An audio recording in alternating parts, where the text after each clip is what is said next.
There's no feeling more intense than starting over. If you deleted your homework the day before it was due, as I have, or if you left your wallet at home and you have to go back after spending an hour in the commute. If you won some money at the casino and then put all your winnings on red but it came up black. If you got your best shirt dry cleaned before a wedding and then immediately dropped food on it. If you won an argument with a friend and then later discovered that they just returned to their original view. Starting over is harder than starting up. If you're not ready for that, like if you've already had a bad day, then what you're about to go through might be too much. Feel free to go away and come back. I'll be here. Alright, thanks for coming with me on this trip. I'll understand if you have to take a break at any point. Just find a safe place to stop and quit the game. Don't worry, I'll save your progress, always, even your mistakes. This game is a homage to a free game that came out in 2002, titled Sexy Hiking. The author of that game was Jazzuo, a mysterious Czech designer who was known at the time as the father of B games. And B games are rough assemblages of found objects. Designers slap them together very quickly and freely. And they're often too rough and unfriendly to gain much of a following. They're built more for the joy of building them than as polished products.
In a certain way, Sexy Hiking is the perfect embodiment of a B game. It's built almost entirely out of found and recycled parts, and it's one of the most unusual and unfriendly games of its time. In it, your task is simply to drag yourself up a mountain with a hammer.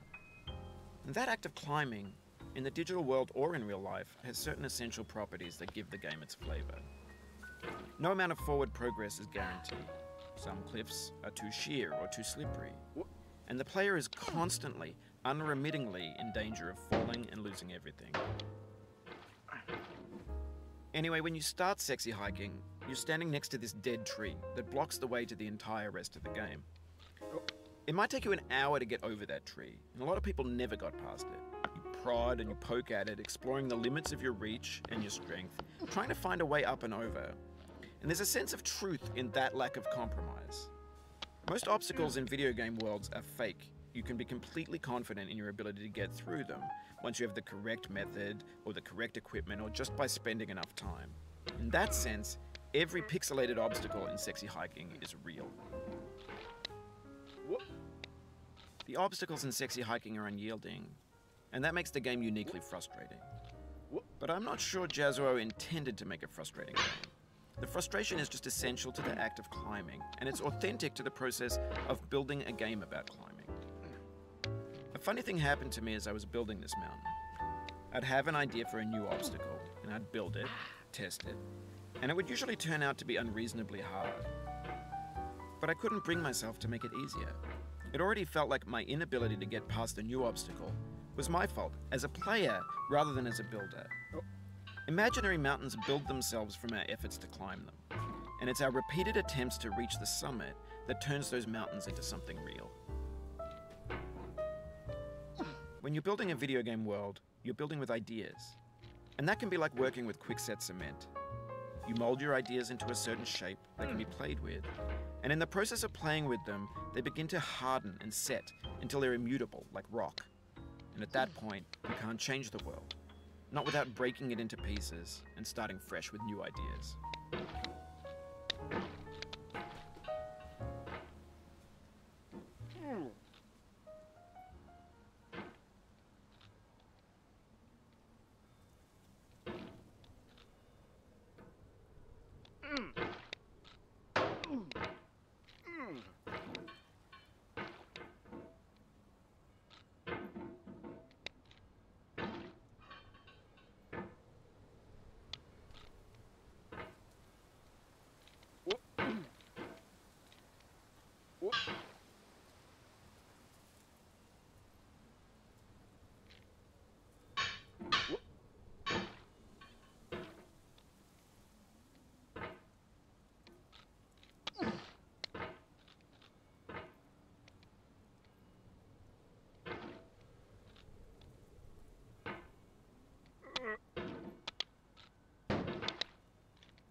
You've done this part before. You know it's possible.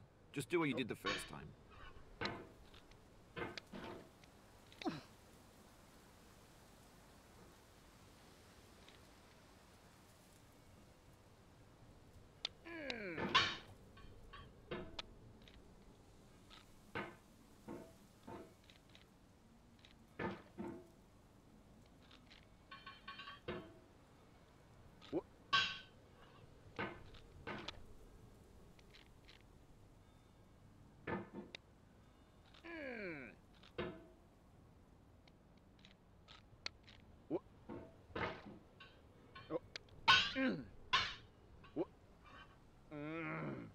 Oh, you just lost a lot of progress. That's a deep frustration, a real punch in the gut.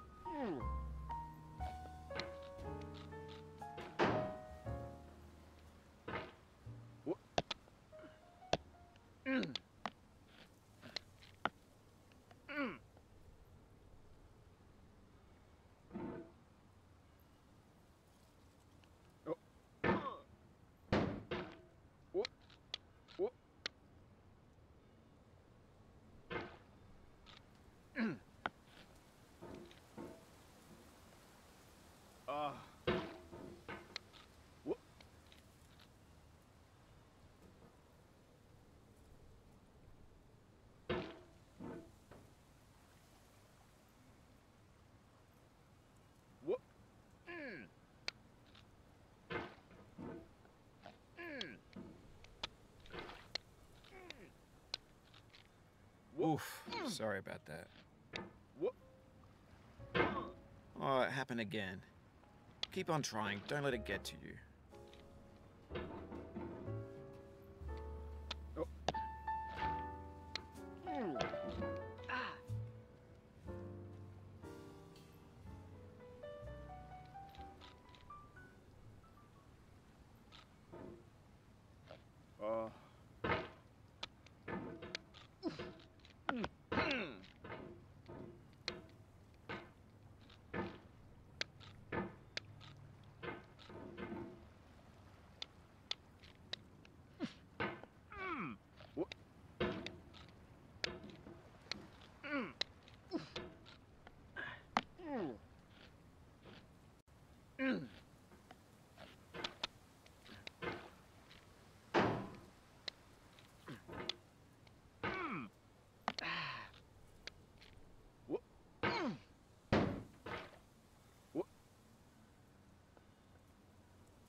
This thing that we call failure is not the falling down, but the staying down. Mary Pickford.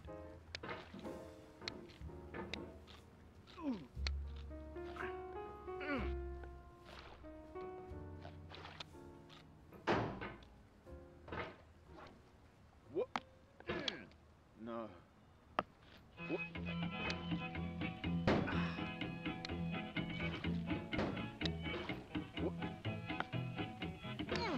Get nasty over there, boy.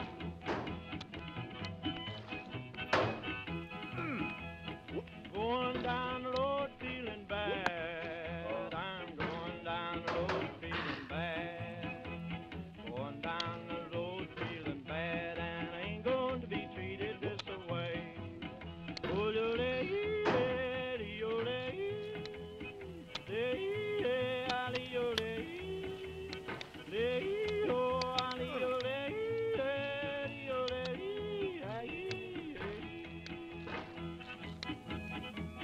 play them blues up, boy, play 'em.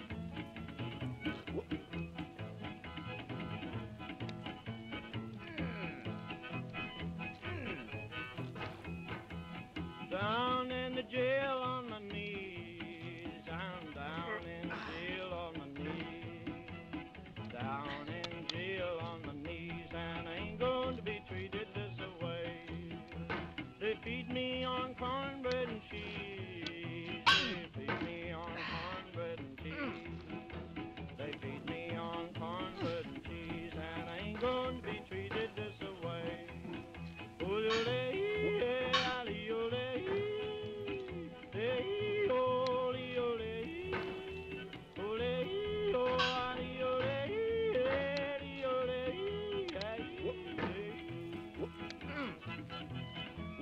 Let's go town, boys. Hey, buddy. Lord, Lord, Lord.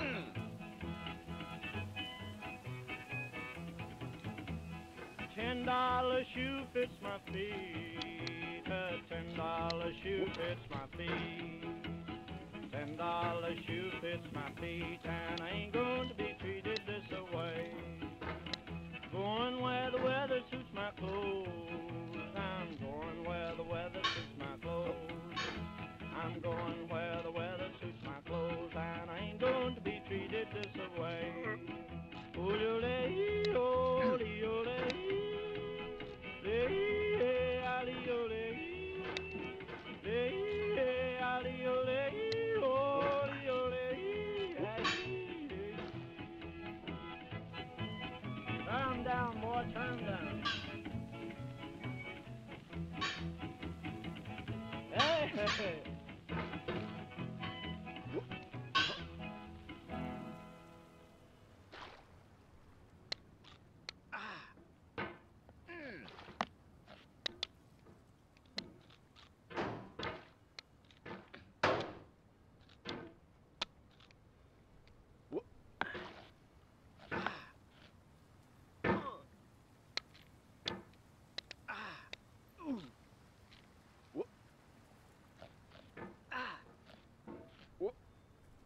The soul would have no rainbow had the eyes no tears. John Vance Cheney.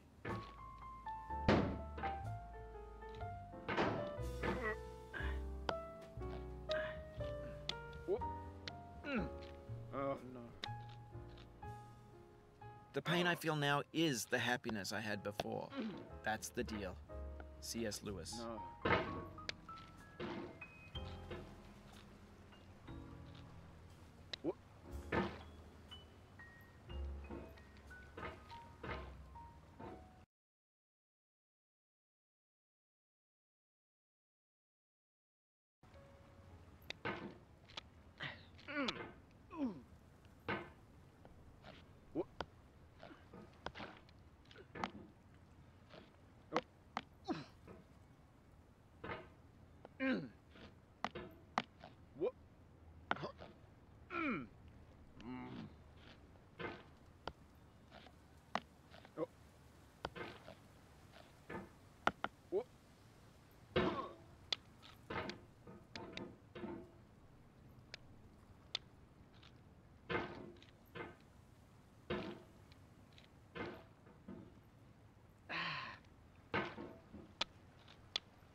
I feel within me a peace above all earthly dignities, a still and quiet conscience.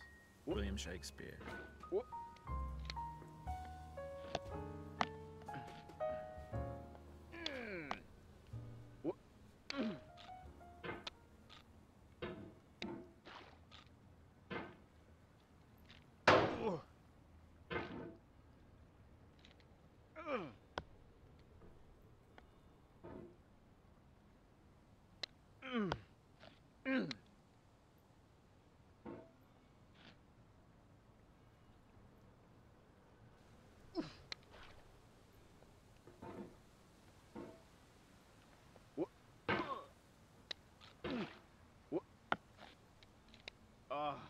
You cannot now believe that you will ever feel better.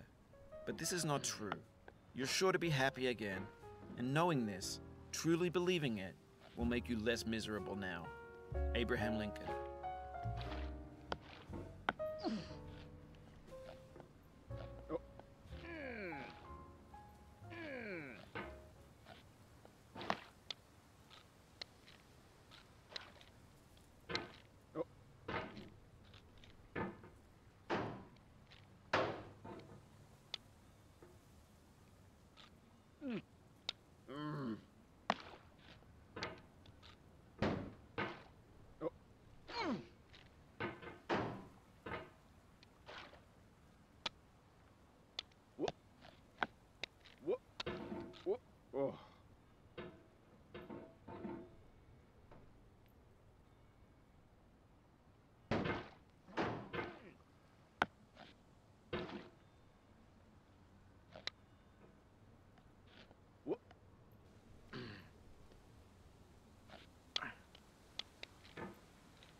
Oh. What?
Do not stand at my grave and cry.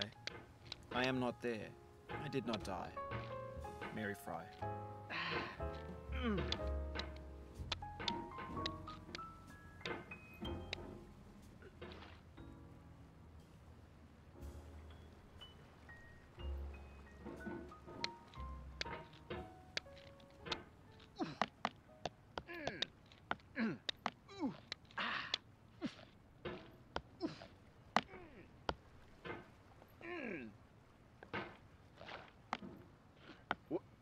To live is to